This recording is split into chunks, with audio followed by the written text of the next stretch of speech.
Exact कैसे coding होती है प्रोडक्शन लेवल पे, वो मैं आपको थोड़ी देर बाद में दिखाऊंगा। स्क्रिप्ट की वजह से सारा जो आपको टाइम अपडेट वगैरह करना है, लॉजिक का पार्ट आपको करना पड़ता है, तो ये कोई कंप्यूटर एआई नहीं कर सकता, तो इसकी इसलिए डरने की जरूरत नहीं है। फ्रंट एंड की नीड इंडस्ट्री में रहेगी। मान लो एक चीज आपकी स्टिकी है, ठीक है, वो आप जैसे टॉप पे आप स्क्रॉल करते हो तो वो ऊपर चिपकी रहती है, तो उसको करने के 3 तरीके हैं। स्टार्टिंग में जो मेहनत है वो है, उसके बाद की जो आपकी लाइफ है ना गाइस, वो बहुत अच्छी है। पूरा दिन में एक फ्रंट एंड डेवलपर को कैसे कैसे काम मिलता है, क्या क्या उसे किस टाइप के काम करने पड़ते हैं, और भी क्या क्या ऑफिस में चीजें होती हैं, तो मैं एक एक चीज आपको एक्सप्लेन करके डेमो देके सिखाने वाला हूँ। तो जब मैं ये वीडियो रिकॉर्ड कर रहा हूँ तो यार क्रिसमस का टाइम है, दिसंबर एंड है, तो ऑफिस एंटर करते बहुत मस्त सा माहौल है इस टाइम क्रिसमस का सजा हुआ। इसके बाद चलते हैं जी फटाफट अपना ऑफिस सेटअप करते हैं, और सबसे पहले हम देखते हैं जो आपके पिछले दिन की सारी कम्युनिकेशन ईमेल्स होती हैं या फिर जो आपके प्रोजेक्ट होते हैं ना, सबसे पहले आप सुबह आके चेक करते हैं यार कोई ऐसी ईमेल तो नहीं आ रखी है जिसका हाई अलर्ट है, प्रोजेक्ट से रिलेटेड, या फिर कोई ऐसा हाई प्रायोरिटी बग हो कि भाई ये सॉल्व करना ही करना है, बहुत सारे लोगों को इम्पैक्ट हो रहा है इससे आपका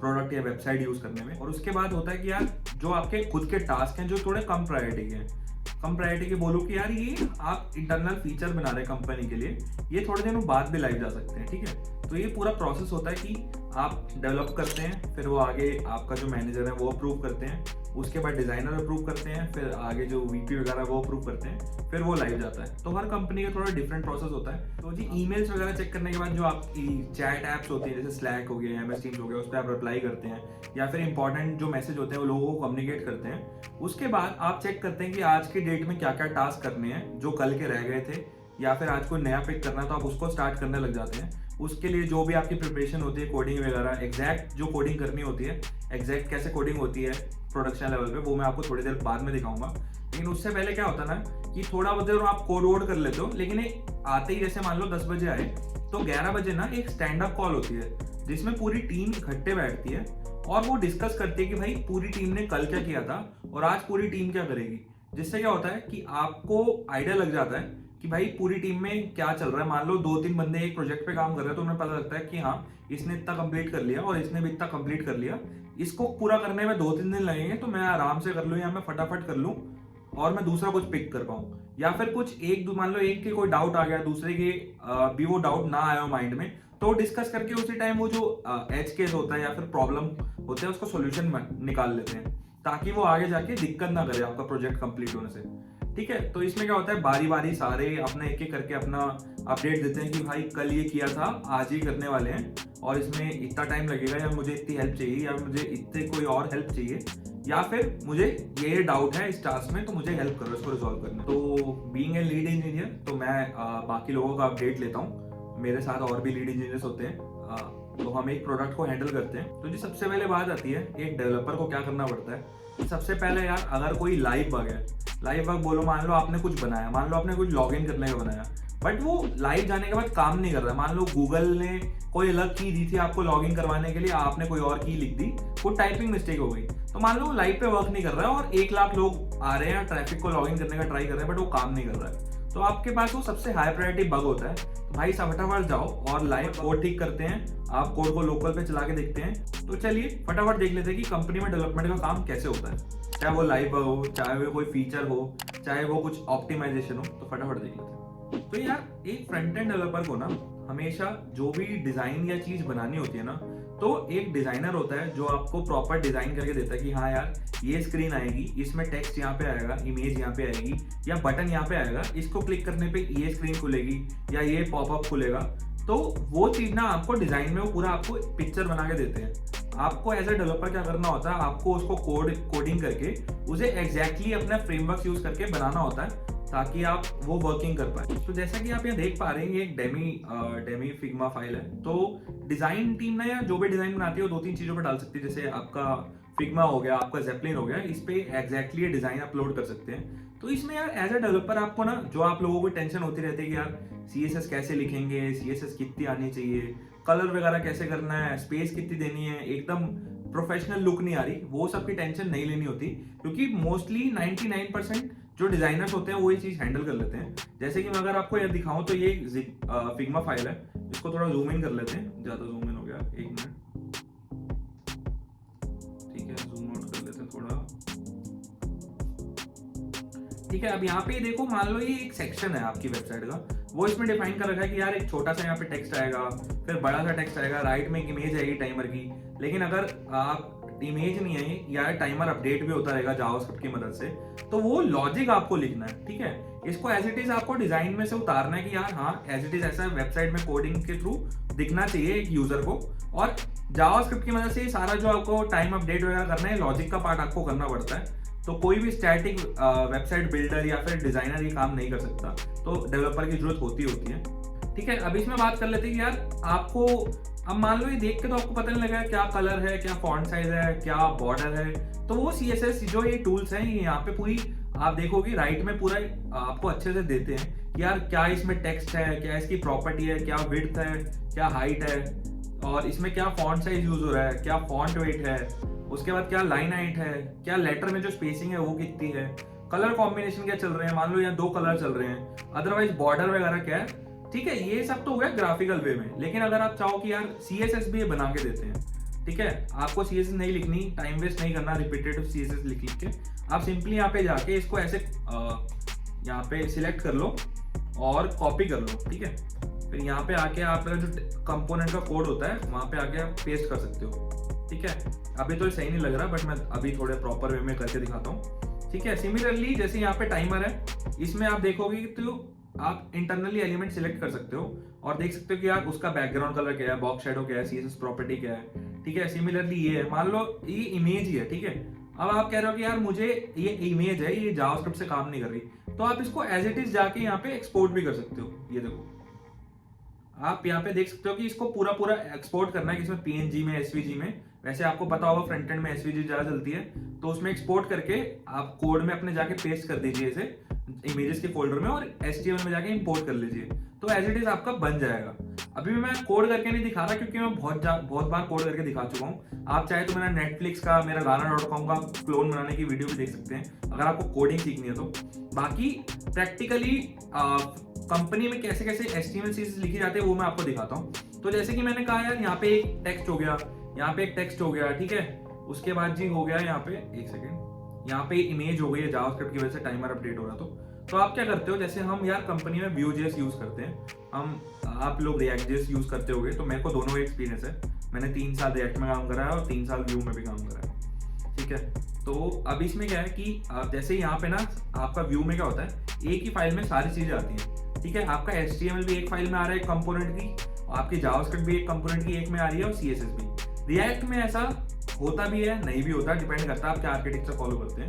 इसको बोला जाता है सिंगल फाइल कंपोनेंट। तो यहाँ पे यार जैसे आपका हो गया एक, तो मैं आपको बताता हूँ कि ठीक है, एक आपका हो गया नॉर्मल टेक्स्ट जो हो गया टाइमर, ठीक है। यहाँ पे आपका जो टेक्स्ट है ये कॉपी करके यहीं से आ जाएगा,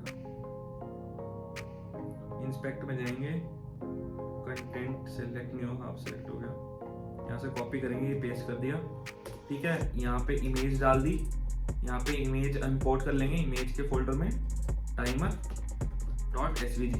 अभी मैं इंपोर्ट नहीं कर रहा क्योंकि आपको मिलेगी नहीं, और ये आपने इंपोर्ट कर ली, लेकिन ये यहाँ पे एरर दे रहा है क्योंकि यार आपको इतने सारे चाइल्ड एलिमेंट ना एक ब्लॉक लेवल एलिमेंट में डालने पड़ते हैं, ठीक है। अब इसको आप क्लास नेम दे सकते हैं हेडर सेक्शन, ठीक है। अब आपको क्या करना है यार, अब आपको जावास्क्रिप्ट भी लिखनी है, CSS भी लिखनी है, ठीक है। अब आप यहाँ पे जाके CSS में लिख सकते हैं। यार हम ना SCSS यूज करते हैं। SCSS में जैसे हमेशा कहता हूँ कि प्रोफेशनली SCSS यूज होती है। SCSS क्या होता है, CSS प्री प्रोसेसर होता है। सिमिलरली CSS ही तरह लिखी जाती है, लेकिन ये आपको पावर देती है और भी चीजें करने की। जैसे कि यहाँ पे बताऊँ, इसको पैडिंग में दूंगा इसे 60 पिक्सल की, लेकिन जैसे कि मैंने कहा यार प्रोडक्शन में पिक्सल यूज नहीं होता, REM यूज होता है। तो हमने एक SCSS में फंक्शन लिखा हुआ है जो पिक्सल को कन्वर्ट करता है REM में।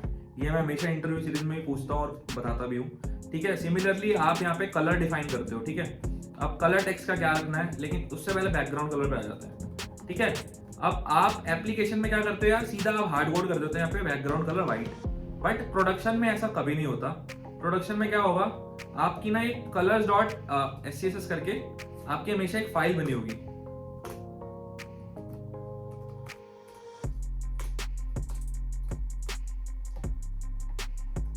ठीक है।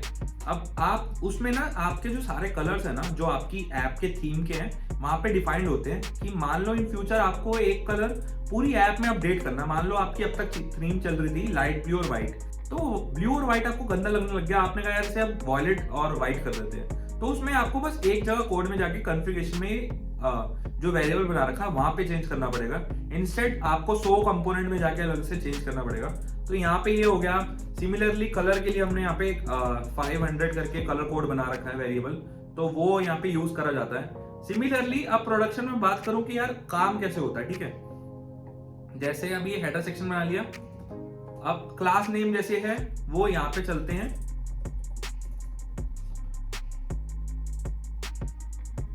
सब हेडिंग, ठीक है। सिमिलरली यहां पे चलेगी मेन हेडिंग, सिमिलरली यहां पे चलेगी टाइमर। अब आपको क्या करना है यार, यहां पे जाके आपको SCSS में क्या करना पड़ता है, आपने हेडर सेक्शन बना लिया। अब SCSS में आप क्या करोगे, आप यहां पे सब हेडिंग,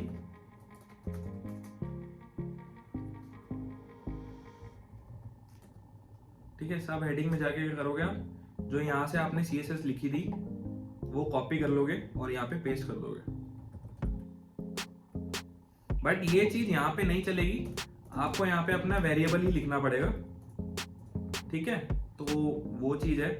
सिमिलरली यहाँ पे आपको REM यूज करना पड़ेगा, सिमिलरली REM यूज करना पड़ेगा। ये भी फॉन्ट नॉर्मल वगैरह फालतू की SCSS से ये उठा देते हैं, फ्लेक्स वगैरह ठीक है, अपर केस ठीक है, EM भी यूज नहीं करते हम, इसको भी REM में कन्वर्ट कर देंगे। बाकी सब एज इट इज चलता रहेगा। सिमिलरली जी हम जो हमारी मेन हेडिंग है,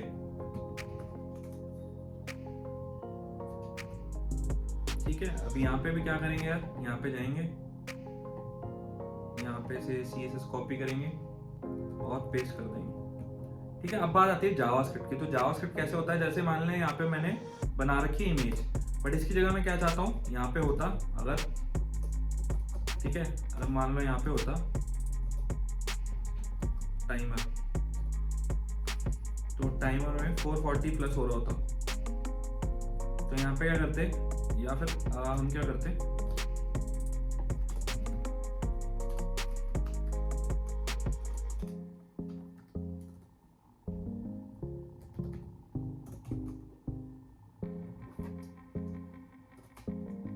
ठीक है, 440 मैंने डिफॉल्ट टाइम ले लिया।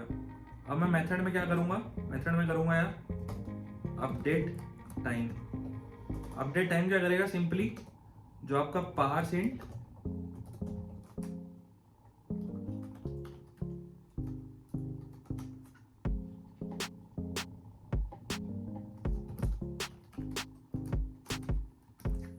ठीक है, ये मैं एग्जांपल के लिए समझा रहा हूँ, ये अभी गलत टाइम रिटर्न करेगा।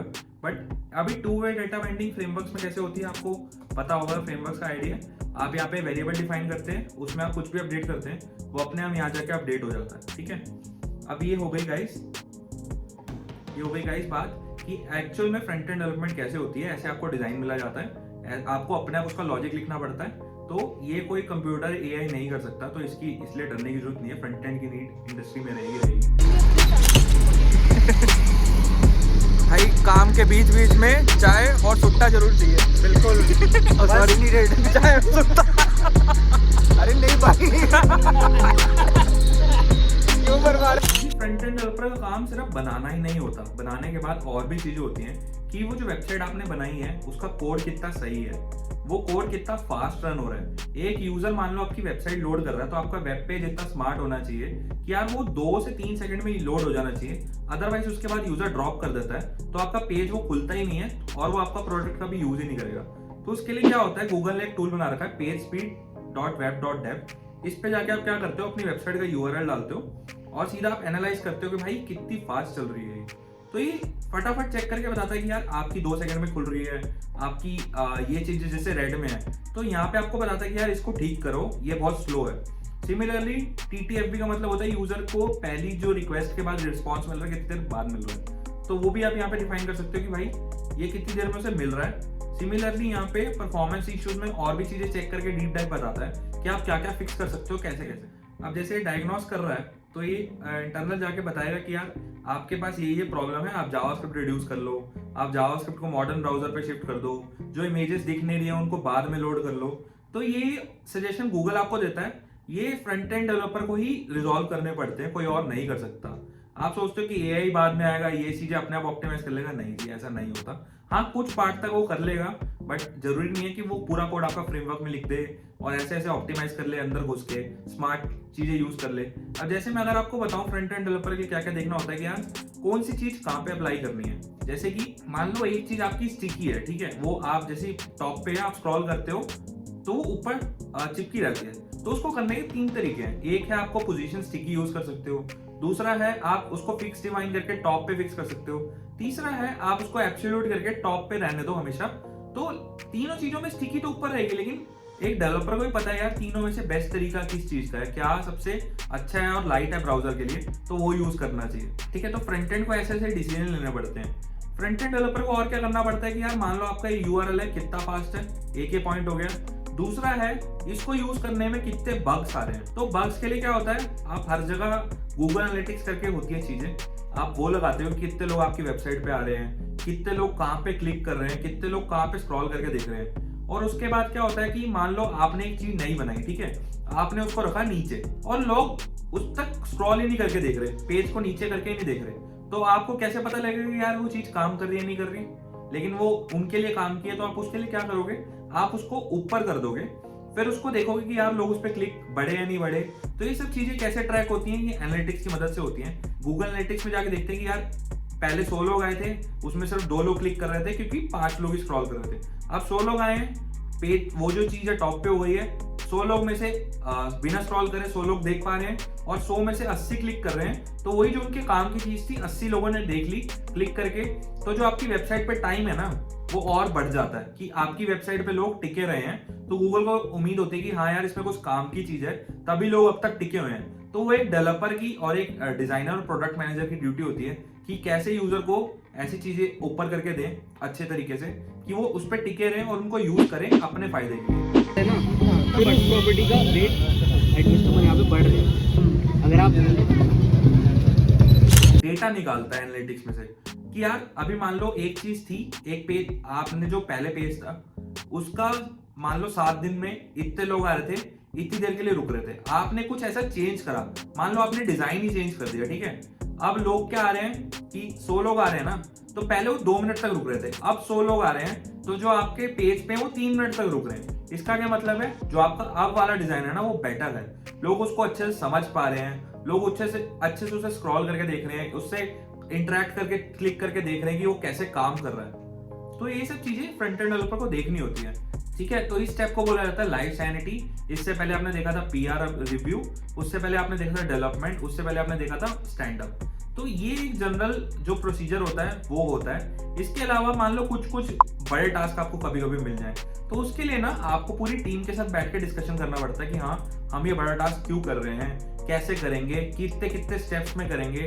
मान लो पहले ये करेंगे लाइव तो 10% लोगों के लिए करेंगे या 20% लोगों के लिए करेंगे, कौन से टाइप के लोगों के लिए करेंगे, लॉक्ड इन है नॉन लॉक्ड इन है उनके लिए लाइव करेंगे नहीं करेंगे। अपार्ट फ्रॉम दैट बैकएंड वाले कौन सी एपीआई बना के आपको कॉन्ट्रैक्ट देंगे, फ्रंट एंड वाले कौन सी एपीआई को कॉल करेंगे और उनको वहां से कौन सा डेटा मिलेगा। और मान लो एक चीज है, जैसे मान लो एक कमेंट्स है, तो कमेंट्स एक बार में आप 10 रीड कर पाओगे या 10 के लिए अलग अलग रिक्वेस्ट मारनी पड़ेगी। तो ये सारे डिसीजन लिए जाते हैं बैठ के टेक्निकल फ्रंट एंड और बैक एंड टीम के साथ। और प्रोडक्ट टीम बताती है कि हाँ यूजर को क्या दिखेगा, हमें क्या दिखाना है यूजर को, इस स्टेप के बाद क्या स्टेप आएगा। दूसरा डिजाइनर बताता है कि हाँ क्या एनिमेशन यूज होगी। तो ये एक बैठ के सारे डिस्कस करते हैं सारे लोग मिलके कोई भी बड़ा टास्क करने से पहले, ठीक है। अब जैसे कि मैंने बताया कि आपका टास्क लाइव चला गया, अब उसके बाद क्या होता है कि जैसे टास्क आपका लाइव चला गया ना, 4-5 दिन देखते हो कि टास्क कैसा चल रहा है, टास्क के बाद कोई नई दिक्कत तो नहीं आ रही। उसके बाद क्या होता है दोबारा से आप चेक करते हो, जैसे कि मैंने पहले बताया डेटा निकाल के कि इस टास्क के लाइव जाने से पहले क्या चल रहा था सीन और अब क्या चल रहा है, क्या आपका ज्यादा यूजर इस पे क्लिक कर रहे हैं या ज्यादा यूजर इसको रोक के देख रहे हैं, ज्यादा यूजर इसको यूज करने की वजह से आपकी वेबसाइट पे दोबारा आ रहे हैं यूज करने के लिए या नहीं। तो ये सब होता है पूरे दिन का प्रोसेस। ऑब्वियसली ये सारी चीजें 2-3 दिन में जाके होती है जो मैंने आपको बताई। कोई जैसे मान लो 4-5 चीजें बताई तो एक दिन में 1 या 2 चीजें होती हैं, रोज रोज ये सारी चीजें नहीं होती। बट आपको पूरे वीक में क्या चलता है वो बताना जरूरी था। तो आई होप आपको इन्फॉर्मेशन सक्सेसफुल लगी हो। अब इसके बाद क्या है यार, देखो अभी इसके बीच में ना पार्टी करना, खाना पीना चलता रहता है। सुबह स्टैंड अप के बाद थोड़ी डिस्कशनें होती हैं, उसके बाद लंच होता है, लंच के बाद चाय स्नैक्स की आउटिंग होती है, फिर शाम को ऑफिस के बाद आप सारे मिलके इकट्ठे पार्टी करने भी जा सकते हो, क्रिकेट खेलने जा सकते हो, बॉलिंग खेलने जा सकते हो, मूवी देखने जा सकते हो। तो वो सब आपके ऊपर है। तो लाइफ एकदम चिल रहती है। स्टार्टिंग में जो मेहनत है वो है, उसके बाद की जो आपकी लाइफ है ना गाइस वो बहुत अच्छी है। अब सबसे हाई पेइंग जॉब्स में से एक है सॉफ्टवेयर डेवलपर की। तो जी जान लगा दो और इसको क्रैक करो। मैं यही हूँ आपको फ्रंट एंड टीच करने के लिए। मैं इन फ्यूचर बढ़िया सा कोर्स भी लेके आऊंगा, बढ़िया सा प्रोजेक्ट भी लेके आऊंगा। तो इस चैनल को सब्सक्राइब करो, इस वीडियो को जितने लोगों को पहुंचा सकते हो पहुंचाओ और मुझे अपनी फीडबैक भी बताओ। Thank you very much for watching.